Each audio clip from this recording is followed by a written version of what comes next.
Good afternoon and welcome to another episode with me, Ellie Pinson, your host. I'm your Florida Public Adjuster, and today we're going to be talking about hurricanes and tropical storms that hit the south of Florida and most of Florida pretty much during the summer months. And why does that happen? I'm not a meteorologist, but I know from watching the Weather Channel and from National Geographic that it forms because we are surrounded by water in the state of Florida, and it's something got to do with the humidity and the heat which forms these storms. For any further information, check out Wikipedia, Weather Channel, or National Geographic, so you can get much more information than from me.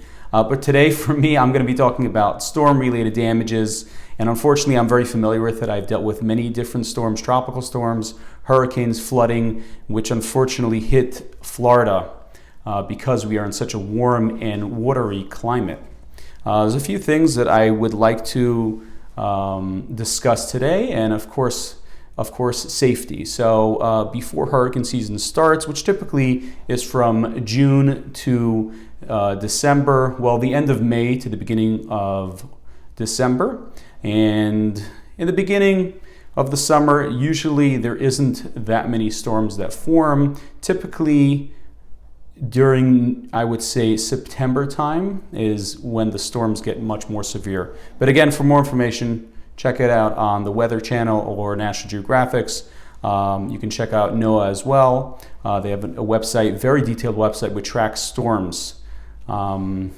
So what I would do before a storm is prepare and have non-perishables in your house. Canned goods are very good. Water, first aid kits, gas, flashlights, batteries, things like that. I would also plan an evacuation route. If you're in a low-lying area, you would want to know where you're going to go in case, God forbid, something happens. I mean, you can survive in a building, in a condo, if there is a storm, for instance, a Category 2.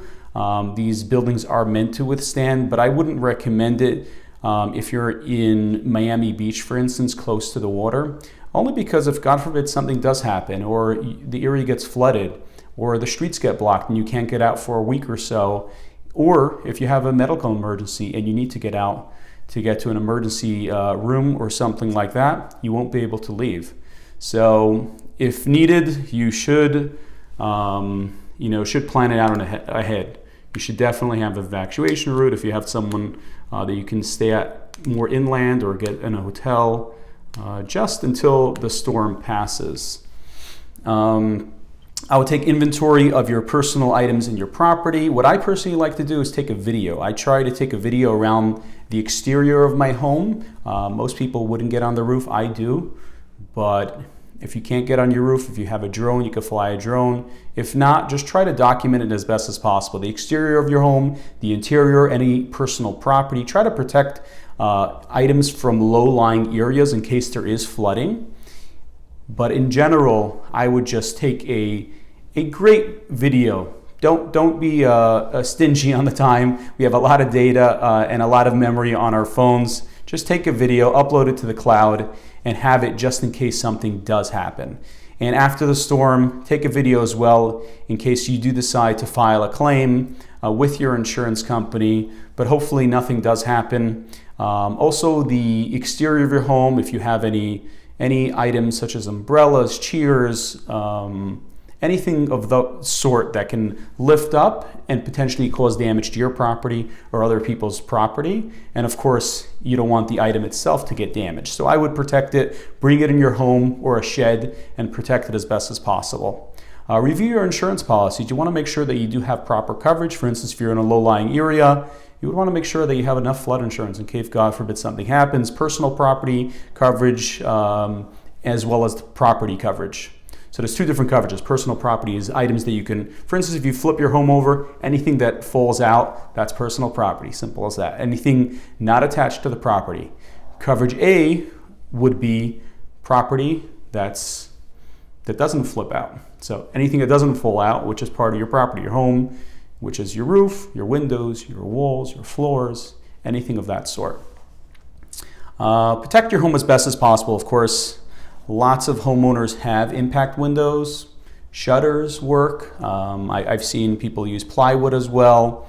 There are many different ways, and it really depends where you live, what you have to protect your home. Do your best to protect your home.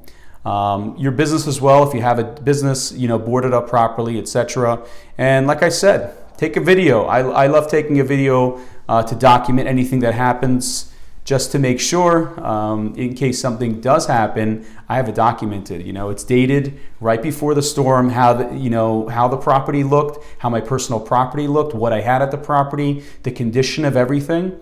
And now I can prove, if God forbid something does happen, that my property was in fact in good condition. I did in fact have a roof before the tree, God forbid, fell on the roof, and the property was in good condition. Any questions, feel free to comment or send me a personal message. Thank you, and hope you have a safe storm season.